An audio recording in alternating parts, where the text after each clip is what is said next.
What happens when a political disagreement stops being a disagreement and starts becoming a judgment about who someone is as a person? That question is sitting at the center of one of the most important cultural shifts in American politics today. For decades, elections were often framed as contests between competing visions for taxes, government spending, foreign policy, or economic priorities. People argued, voted, and then returned to their daily lives. But increasingly, many Americans no longer see politics as separate from personal identity. The result is something much deeper than partisan polarization. Friendships are ending, families are becoming long-standing relationships are being reevaluated through the lens of political choices. Some people see this as intolerance and political tribalism. Others see it as a necessary response to what they believe are moral and existential stakes. The larger question is not simply whether people should end relationships over politics. The real question is why so many Americans now believe that a vote says everything they need to know about someone. And that shift may tell us more about the future of American politics than any election result ever could. Hey, Trump supporters, you can bellyache all you want about people on the left going no contact with you and cutting off business opportunities with you when they find out that you are MAGA. But the fact is, for the rest of your life, you are always going to struggle with people respecting you. For some Americans, the 2024 election did not end when the votes were counted. It followed them home into family gatherings, friendships, and personal relationships. Some Trump voters say they are being rejected simply because of their vote, but others argue that this was never just politics in the first place. Once again, politics has to get in the middle of something. So a couple days ago, I get a text from one of my friends from high school, and she's like, "Hey, random question." And I said, "Okay." She goes, "Genuinely, who did you vote for?" And I'm assuming she only asked that. One of the most striking developments in modern American politics is that voters increasingly interpret elections through completely different frameworks. Many people may be participating in the same election, but they are not experiencing the same political reality.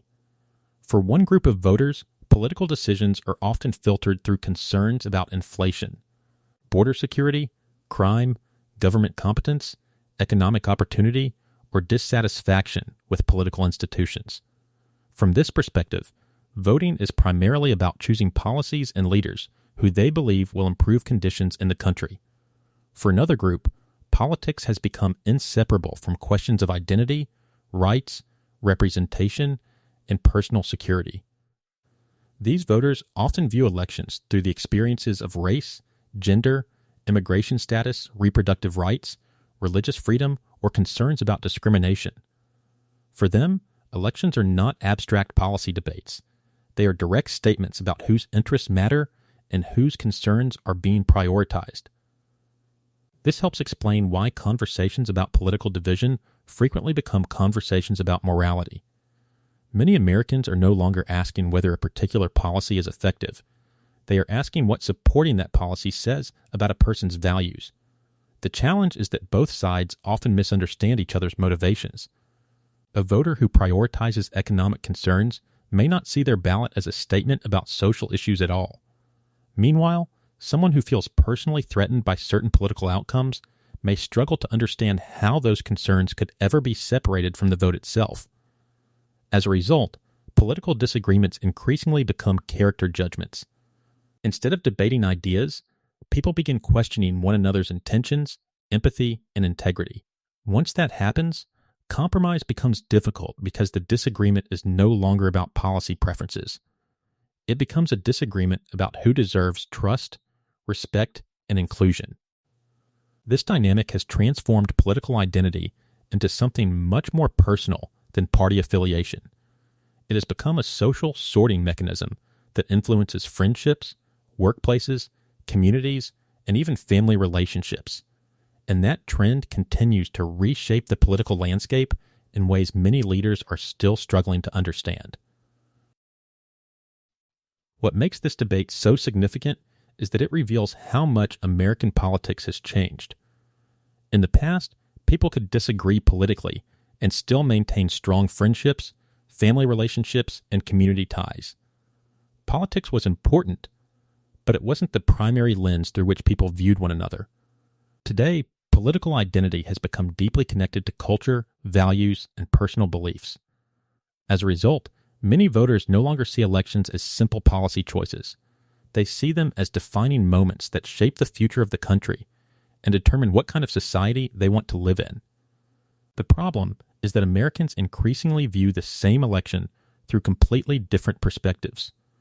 One side may be focused on economic concerns, immigration, or government performance, while the other is focused on civil rights, inclusion, and social protections. Both believe their concerns are urgent, and both often struggle to understand why the other side sees things differently. That growing disconnect is creating more than political division. It's creating social division.